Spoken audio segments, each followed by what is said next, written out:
Bueno, gracias a Dios iniciamos un nuevo trimestre. El año pasado tuve la intención de tocar Génesis 1 al 11. ¿Qué pasó? No terminé ni el capítulo 1. Comenzamos una clase acerca de creacionismo. Algunos la llaman así por la doctrina que se enseña acerca de esto. Y algunos piensan que la creación solo se menciona en algunos libros de la Biblia, especialmente en el Antiguo Testamento, obviamente en Génesis, algunos otros pasajes de los Salmos y otras porciones de la Biblia, pero toda la Biblia habla acerca de la creación y el Nuevo Testamento no es la excepción. Entonces hay una doctrina en relación a esto en toda la Biblia acerca de quién hizo las cosas y cómo las hizo y la razón por qué las hizo. Entonces yo quise extraer así rápidamente una lista de versos. No los vamos a leer todos, solamente voy a leer algunos para que vean la lista de versos y la relación que tienen con la creación. Voy a leer algunos de esos. Por ejemplo, voy a leer Mateo capítulo 13 versículo 35. Dice así la Biblia: para que se cumpliese lo dicho por el profeta cuando dijo: abriré en parábolas mi boca, declararé cosas escondidas desde la fundación del mundo. Y así proseguimos por una serie de versículos a través de los evangelios y de otros pasajes. Busquemos un ejemplo, Hebreos capítulo 1 versículo 10. Hebreos capítulo 1 versículo 10 dice: y tú, oh Señor, en el principio fundaste la tierra y los cielos son obra de tus manos. En todos ellos vemos una enseñanza que está a través de la palabra de Dios, la eternidad de Cristo, su poder. Hebreos 2.10, la soberanía del Creador y su preservación de su pueblo. Hechos 14.15, doctrina del arrepentimiento y su relación con el Creador.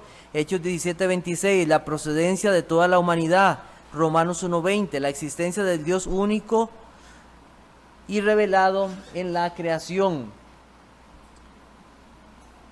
Romanos capítulo 5 versículo 12, la relación entre la muerte, el pecado de la humanidad, la venida de Cristo con el primer hombre y su maldad.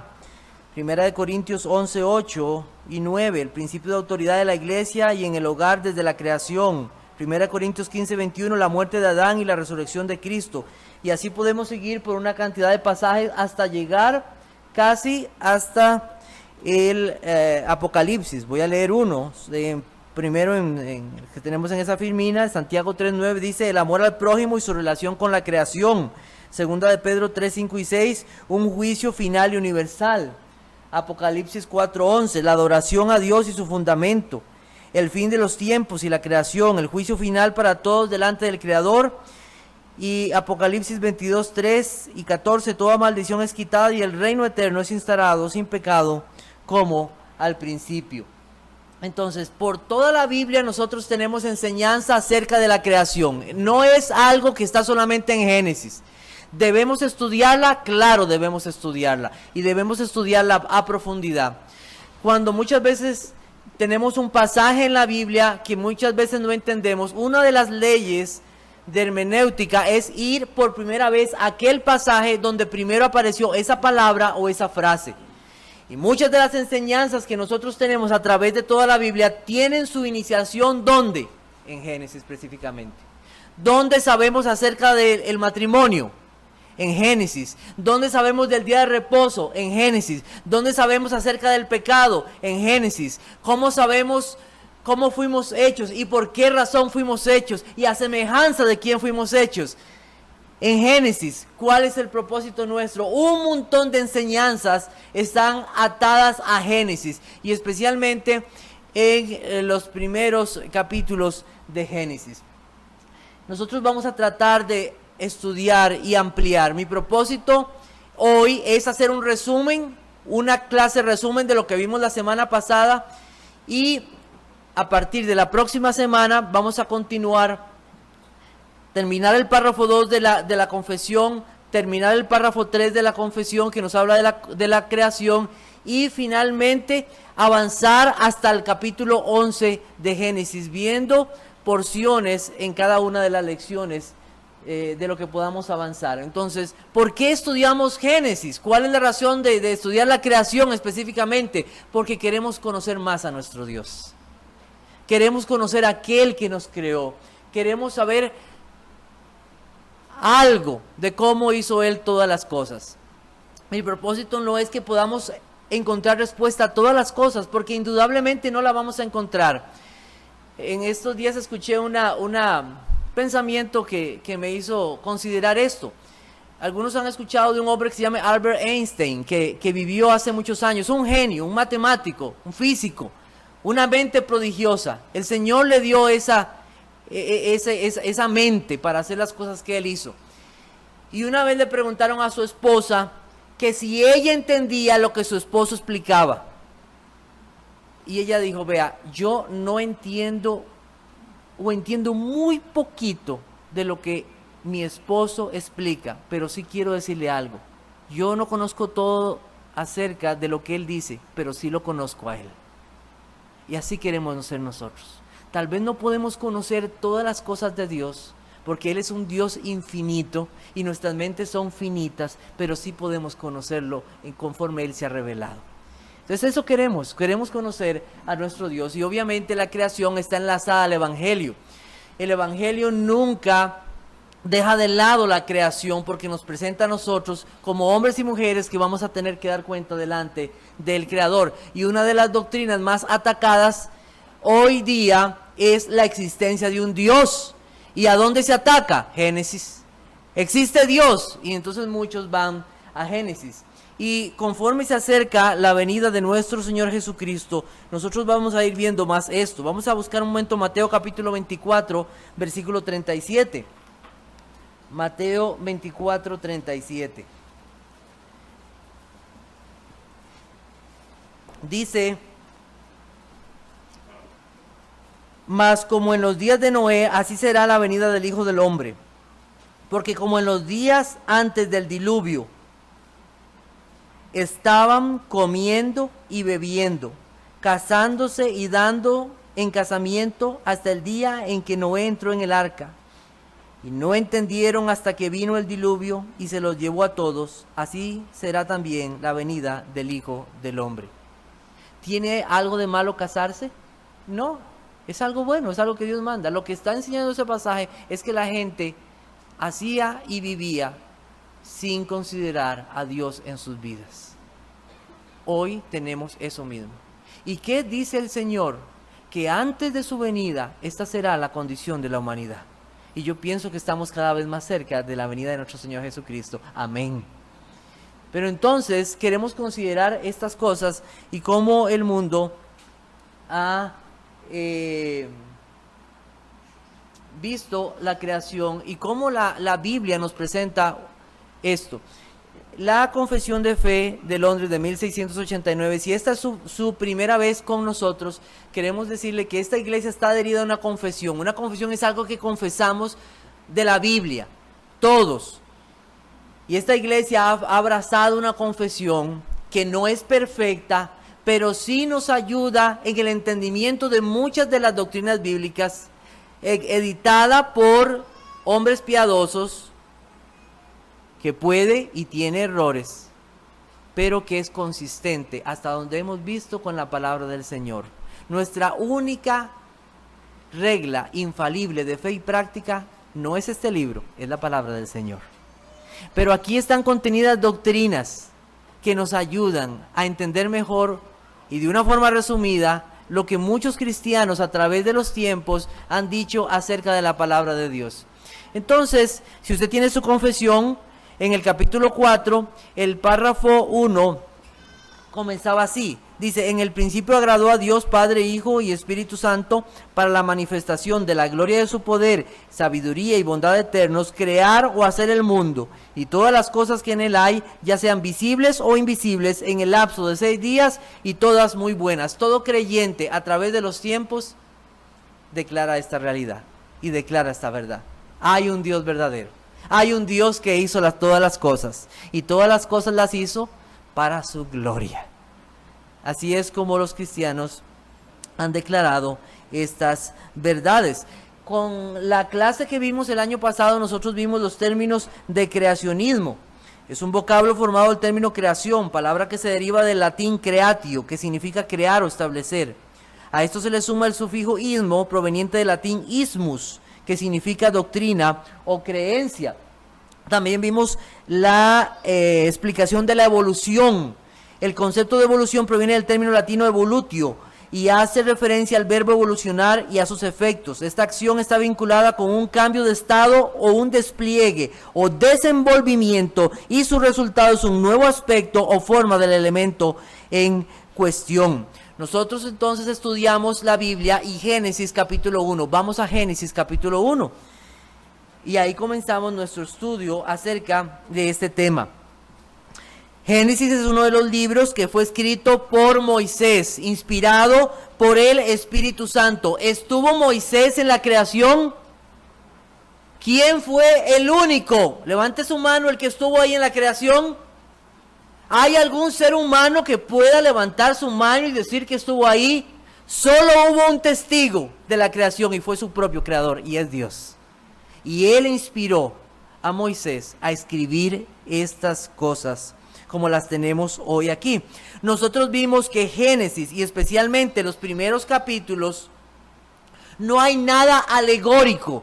¿Qué es esa palabra alegórico? Cuando, por ejemplo, la Biblia nos dice que el Señor nos limpie como si con hisopo, es que tome un hisopo literal y nos limpie. No, eso está siendo un ejemplo. Esto es una narrativa histórica normal. No hay nada alegórico, porque hay gente que ha dicho que Génesis es como una alegoría. No, aquí tenemos narración normal, bíblica, real, hechos reales. Y usted lo puede leer y eso es lo que va a encontrar. Vimos acerca del tiempo de la creación. Vimos el principio de todas las cosas, vimos aquellos términos latinos, bara, que significa creó. En el principio creó Dios. ¿Qué significa esto? Este versículo tiene una afirmación enorme, maravillosa. En el principio ya existía Dios, porque Dios es eterno. Hubo un principio y Dios creó todas las cosas, como nosotros las encontramos en la Biblia. Nosotros vimos que ahí en el primer capítulo de Génesis nosotros encontramos la Trinidad. Ese Dios que se menciona ahí es el Dios Elohim, el Dios en tres personas. El Padre ahí creando por medio de la palabra del Hijo y el Espíritu Santo encima o sobre todas las cosas. Todo fue un diseño inteligente de Dios. Dios creó todas las cosas. No fue obra de la casualidad. Proverbios capítulo 3 versículo 19. Dice así la Biblia: Jehová con sabiduría fundó la tierra y afirmó los cielos con inteligencia. Lo que hoy tenemos es obra de un Dios sabio e inteligente. No es obra de la casualidad. Dicen que un hombre iba con otro amigo por el bosque y se encontró una bolincha, una canica. Se la encontró en el bosque y le dijo: wow, qué bolincha más bonita esta. Y el otro, sabiendo que era un ateo, y le dijo: increíble, ¿cómo fue que ella apareció ahí? Esto es una casualidad. Y el otro le dijo: no, alguien tiene que haberla dejado ahí. Esto no nace, no sé. Ah, ok. Imaginémonos que esa bola fuera más grande. ¿Pensarías lo mismo? Y claro, sí, ¿por qué no? Y si fuera aún más grande, de unos tantos metros, igual. Y si fuera del tamaño de la tierra. Y lo puso a pensar. No somos obra de la casualidad. Hubo un Dios inteligente que hizo todas las cosas. Todas las cosas. La forma que tiene esta tierra y todo lo que está hecho fue hecho por un Dios inteligente. No es obra de la casualidad. Y nosotros seguimos viendo todas estas cosas. Especialmente nosotros nos adentramos. Nosotros hablamos acerca de la biogénesis espontánea. ¿Qué es ese término tan raro? Si usted no estuvo aquí, tiene que ver la lección pasada, del año pasado, vaya ahí. Pero rápidamente, ¿verdad? Eso es algo que tiene que ver con que una célula o cualquier cosa, un organismo, se desarrolla y se convierte en algo, o en un ser. Espontáneo, salió.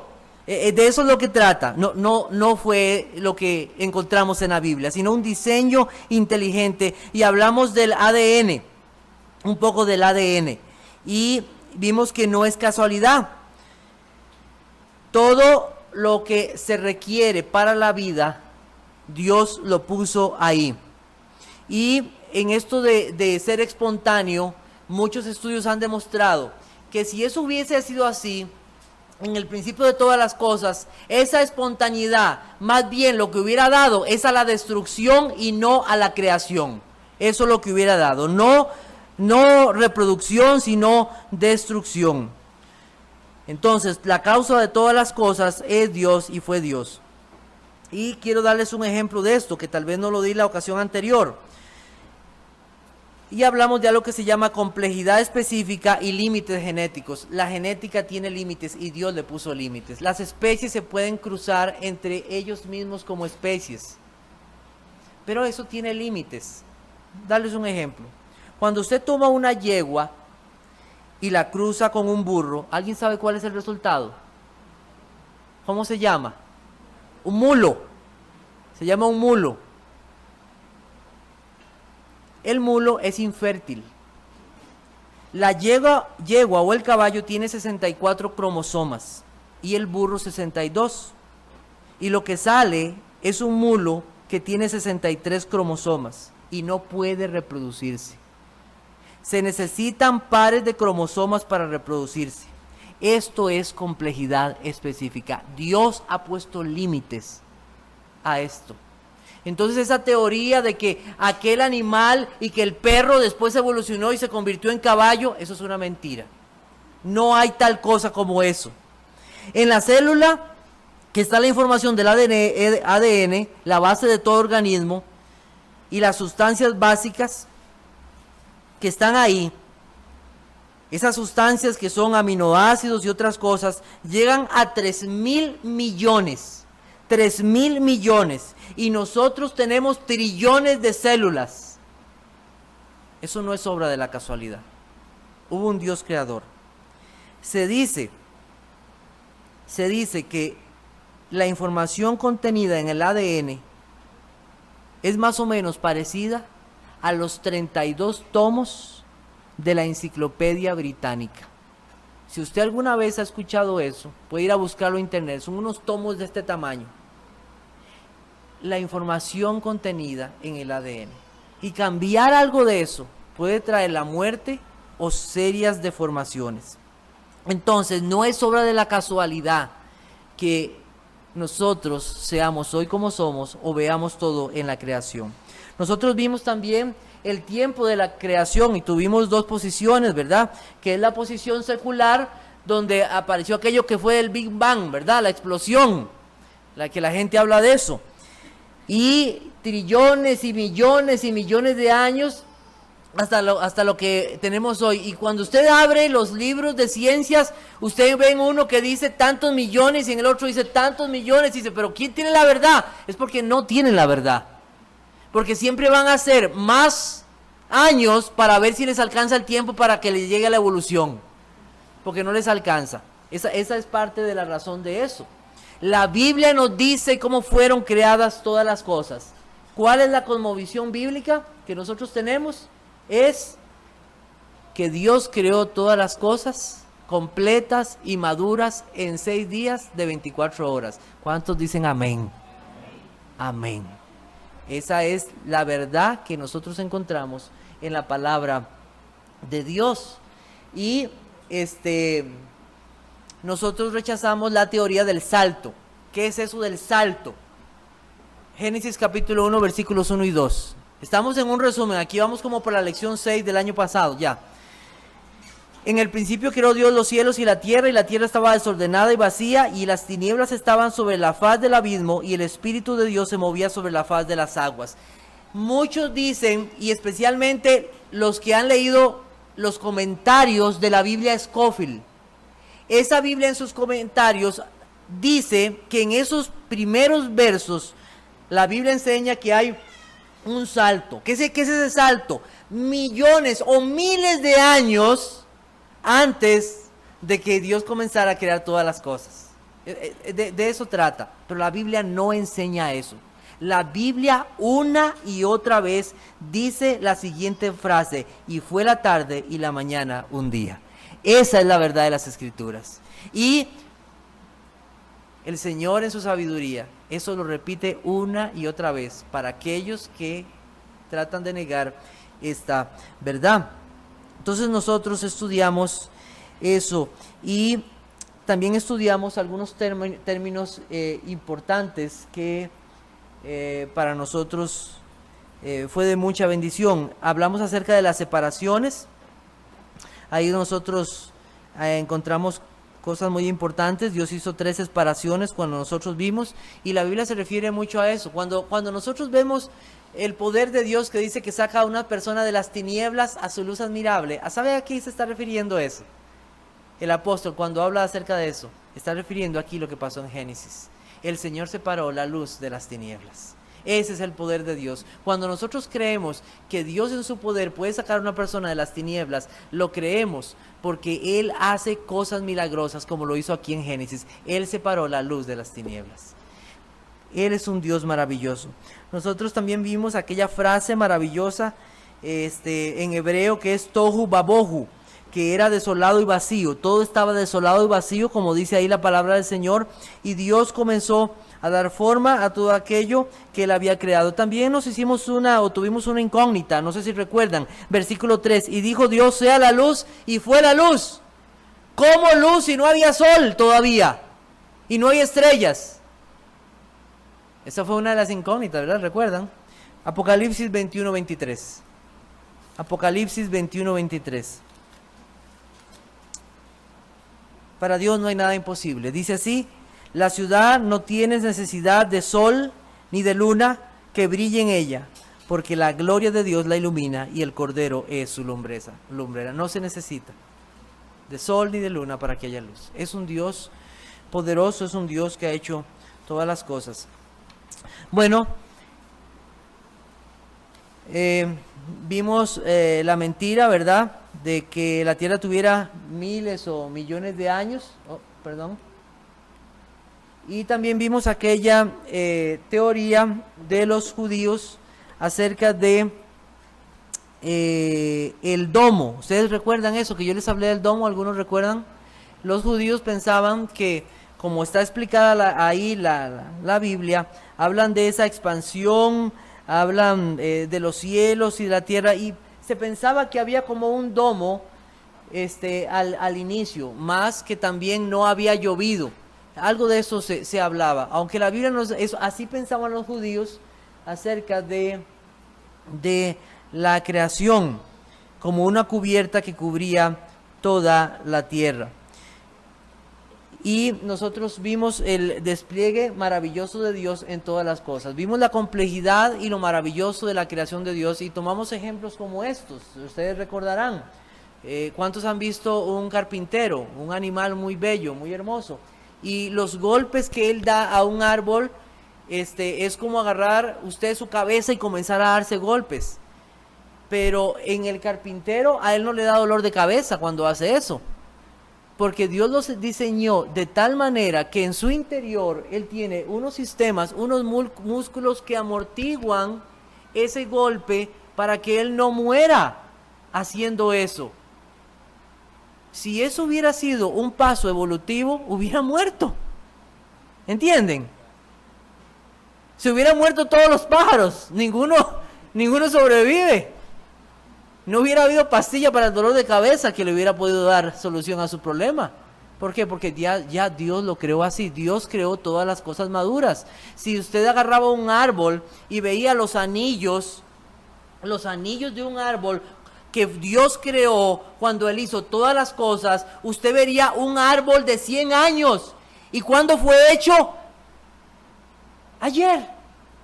Porque Dios hizo todas las cosas maduras.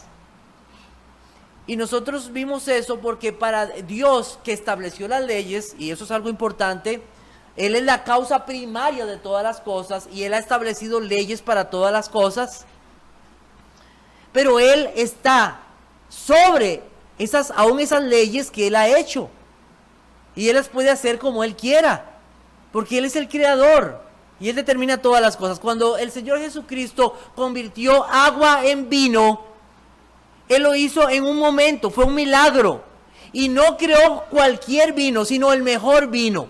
¿Cuánto tiempo se necesita para que esa uva fermente y se convierta en un vino, y en un buen vino?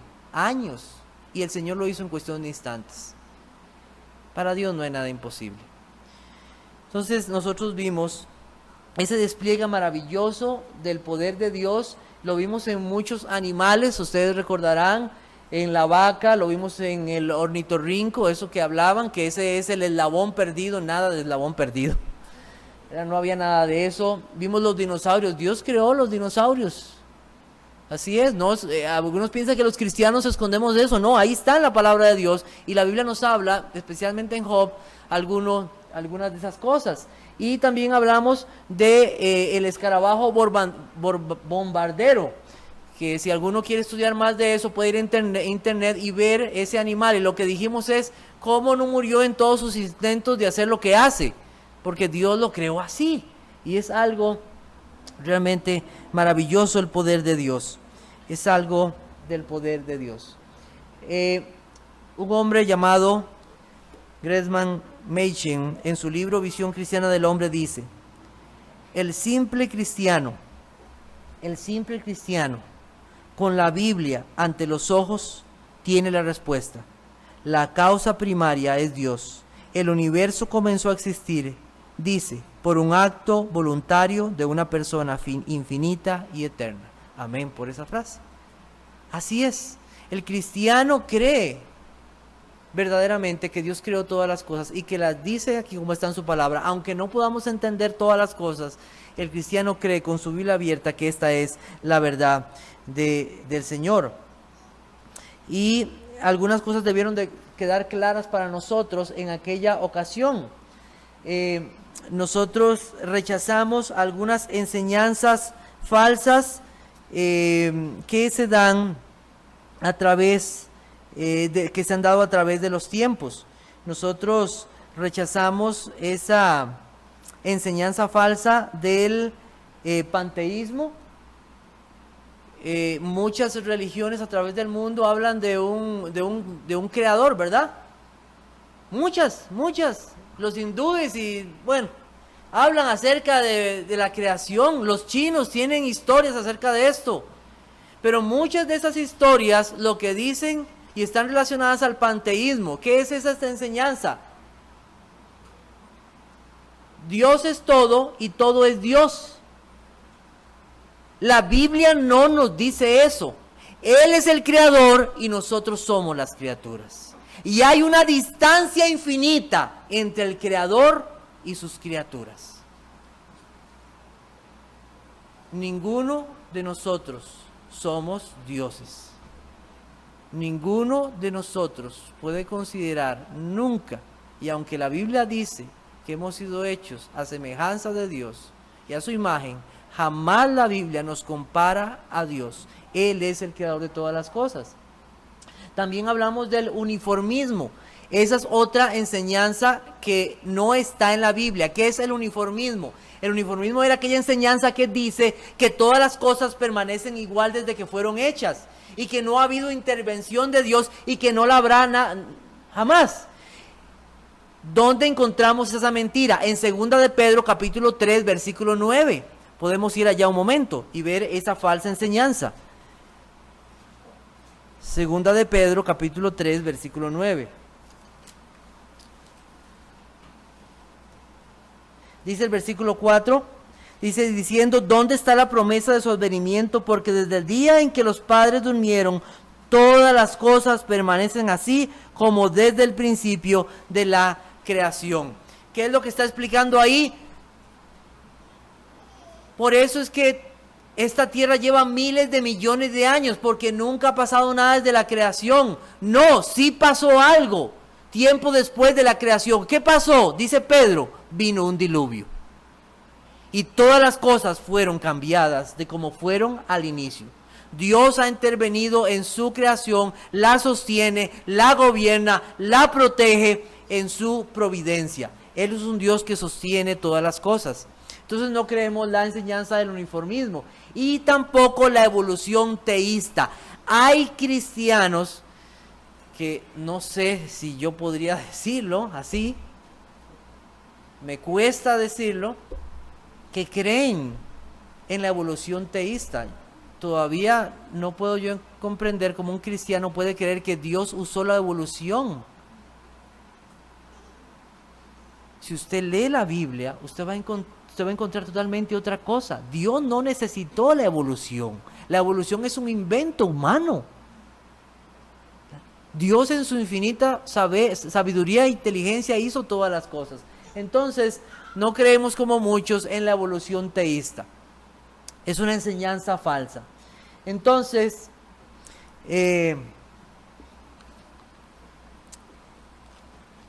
nosotros recordamos que solo hay un Dios vivo y verdadero.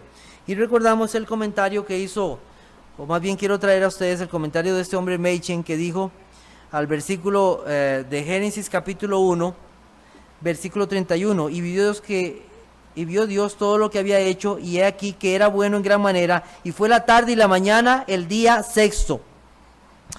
Dice este hombre, en realidad es el universo mejor que pudo haber creado.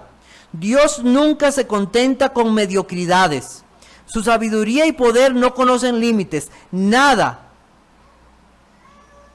de lo que ha hecho se aparta ni un milímetro de lo que es absolutamente mejor. Entonces Dios lo ha hecho todo con sabiduría. Todo con sabiduría y todo lo hizo bueno. El Dios no hizo nada o se equivocó en nada. Entonces, ¿todo para quién lo hizo? Todo lo hizo para la gloria de Él mismo. Busquemos el Salmo capítulo 19, versículo 1. Salmo 19, 1. Dice así el Salmo 19, 1. Los cielos cuentan la gloria de Dios y el firmamento anuncia la obra de sus manos. Nos habla de la gloria de Dios. Y Apocalipsis capítulo 5, versículo 13. Apocalipsis capítulo 5, versículo 13. Y a todo lo creado que está en el cielo y sobre la tierra y debajo de la tierra y en el mar y todas las cosas que en ellos hay, oí decir al que está sentado en el trono y al Cordero, sea la alabanza, la gloria, la honra, la gloria y el poder por los siglos de los siglos. Nosotros podemos admirar, y en un día como este, la Biblia nos llama aún a admirar más las obras de la creación de nuestro Dios. Y podemos disfrutar en el temor de Dios de todo lo que Él hizo. Pero las cosas no fueron hechas para nosotros, fueron hechas para Él. Para la gloria de Él. Todo fue para el Señor. Así es como lo dice la palabra del Señor. Después llegamos al hombre.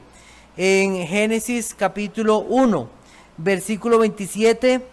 Dice, y creó Dios al hombre a su imagen, y a imagen los creó, varón y hembra los creó. ¿En qué día creó Dios al hombre y la mujer?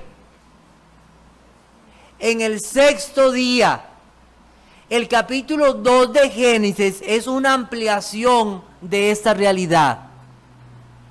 Por si alguno tiene alguna duda con respecto a esto. Entonces, hablamos acerca de lo que es la evolución en relación al hombre. Y ahí ustedes ven toda la serie de cosas que los hombres han dibujado y han creído en relación a cómo llegamos a ser hombres. Y ahí comienza todos ese montón de nombres que realmente no los vamos a aprender. Y hablamos de lo siguiente. No hay evidencia fósil de que el hombre es producto de la evolución. Los eslabones perdidos siguen perdidos simplemente porque no existen. La Biblia declara, entonces Jehová Dios formó al hombre del polvo de la tierra y sopló en su nariz aliento de vida y fue el hombre un ser viviente. Génesis 2:7. 3 mentiras.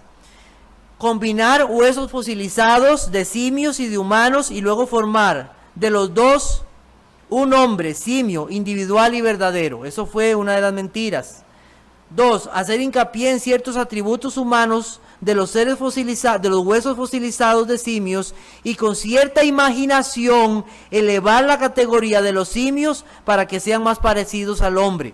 3. Resaltar algunas características simiescas de los fósiles humanos y con imaginación degradar, la condición del hombre a la de un simio. Como un dato curioso, que tal vez no lo hice notar en la ocasión anterior, el ADN de un ratón se parece más al ADN del ser humano que el de un simio. Y como dijo un hermano, cuando yo me veo al espejo, yo no veo un ratón, yo veo un ser humano. Entonces, con dos ADNs muy parecidos, Dios hizo dos cosas totalmente distintas. Ese es el poder de Dios. Porque aunque dos cosas se parezcan, no significa que sean iguales. Un cambio en esa estructura del ADN y hace otra cosa totalmente diferente. Y no solo un cambio, tiene que estar en la posición adecuada. Y eso solo está en la sabiduría de Dios, en la sabiduría del Señor. Nosotros no somos ni ratones ni simios, somos seres humanos hechos a la imagen de Dios. Esa es la verdad de las Escrituras. Esa es la verdad de Dios. Y cuando usted abre los libros de ciencias de sus niños en las escuelas públicas, usted va a encontrar estas mentiras. Y va a encontrar dibujos como estos, enseñándole que su hijo es descendiente de un mono. No, la Biblia dice que somos seres humanos hechos a la imagen de Dios. Entonces, qué importante, ¿verdad?, saber esto. Y qué importante que podamos hablar de estas cosas y tener convicciones bíblicas. Y esto va a ir aumentando. Porque si como ahora una persona no puede tener un puesto en alguna empresa si no cree la ideología de género, cuidado si pronto una de las cosas que van a pedir es que usted crea en la evolución. Son mentiras de Satanás, son mentiras del diablo. Y en las universidades, un joven que rechaza esto es visto como un estúpido y un tonto y un retrógrado. Hay que pararse fuerte y hay que ser hombres y mujeres de convicciones bíblicas. Que el Señor nos dé fortaleza en esto. Ser hombres y mujeres de convicciones bíblicas. Entonces, la Biblia es muy clara en esto. Dice en 1 Corintios 15:39, si usted quiere subrayarlo, es un buen verso. Dice, no toda carne es la misma, sino que una carne es la de los hombres, otra carne es la de las bestias, otra la de los peces y otra de la de las aves. Dios hace una clara distinción de que somos diferentes. 1 Corintios 15:39. Después comenzamos a ver entonces el párrafo 2 de la Confesión de Fe de Londres de 1689. Dice, después que hubo creado todas las demás criaturas, creó al hombre, varón y hembra, con almas racionales e inmortales, haciéndolos aptos para aquella vida para con Dios para la cual fueron creados, y siendo hechos a imagen de Dios en conocimiento, justicia y santidad de la verdad, teniendo la ley de Dios escrita en sus corazones y el poder para cumplirla, y sin embargo con la posibilidad de transgredirla por haber sido dejados a la libertad de su propia voluntad, que era mutable. Eso fue lo que vimos en aquella ocasión. El ser humano es un ser creado totalmente diferente de todos los seres humanos. Capacidad para pensar, para aprender, para desarrollar. Usted como ser humano está consciente de que es un ser humano. Eso solo es capaz en los seres humanos. Una gallina no está consciente de que es gallina. Un caballo no está consciente de que es caballo. Solamente eso Dios ha dado a los seres humanos. Esa capacidad de razonar, de pensar, de saber quién soy. Eso solamente Dios lo ha dado a los seres humanos. Y esto no es obra de la evolución. Sam Waldron, un escritor bíblico y comentarista bíblico, dice en relación a la imagen y semejanza de Dios: el hombre es imagen de Dios en todo lo que hace a una persona ser. El hombre tiene como su identidad la imagen de Dios. Todo lo que capacita al hombre para representar a Dios en la tierra se relaciona con la imagen de Dios. Y esa imagen fue hecha en conocimiento, justicia y santidad de la verdad. ¿Por qué? Porque Dios es espíritu y nosotros somos carne. Dios no es como nosotros. Y algunos han atribuido el hecho de ser semejantes a Dios en que somos cuerpo, alma y espíritu. Y nosotros a través de la Escritura vemos que no se da así, porque alma y espíritu son dos palabras que se usan indiferentemente. Entonces nosotros no creemos en el monismo o la tricotomía, somos dicotomistas. Es lo que vemos a través de la palabra de Dios. Si usted quiere saber un poquito más de esto, puede ir a esa clase que vimos acerca de este tema. O también se la podemos pasar. Y nosotros vimos un poquito acerca de esto, de lo que es el alma, de lo que significa. Y como les dije, la Biblia lo usa intercambiablemente. Ahí tienen dos pasajes que pueden apuntar, que les pueden servir para comprobar esa verdad que está en la palabra del Señor. Y finalmente, en la clase, la última clase, nosotros vimos un tema importante que fue acerca de Adán. ¿Por qué los evolucionistas y estos hombres quieren destruir la idea del primer hombre creado por Dios? Porque si destruyen esa realidad, nos dejan sin Adán. Adán fue el primer hombre creado por Dios, y sin la realidad de un Adán, no tenemos el segundo Adán, que es Jesucristo. Entonces era importante, y es muy importante para nosotros creer las Escrituras como así fueron, porque si no, esto destruye los fundamentos. Y si los fundamentos son destruidos, ¿qué ha de hacer el justo? Dice la palabra del Señor. Si ese reloj está bien, son las 10:20, ¿verdad? La otra semana comenzamos nuestra carrera de Génesis del 1 hasta el 11. Y quiera Dios, Señor, ayudarnos a terminarla. Que el Señor les bendiga.